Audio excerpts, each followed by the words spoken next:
अस्सलाम वालेकुम। मैं मोहसिन महमूद ख़ान, ज़िला परिषद उर्दू गर्ल्स स्कूल यावल, ज़िला जलगांव से।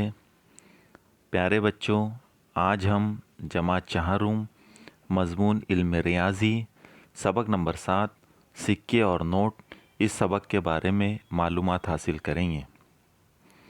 सबसे पहले इस सबक के आमूज़िशी महासिल क्या है ये देख लेते हैं। नंबर 1, सिक्के और नोटों को खुर्दे की सूरत में तब्दील करता है। नंबर 2, सिक्के और नोट से मरबूत रोज़मर्रा ज़िंदगी पर मुबनी सवाल हल करता है। इस सबक की मिसालें हल करने और समझने के लिए लगने वाले लवाज़मात: 50 पैसे के सिक्के, 1 रुपये का सिक्का, 5 रुपये का सिक्का, 2 रुपये का सिक्का, 10 रुपये का सिक्का।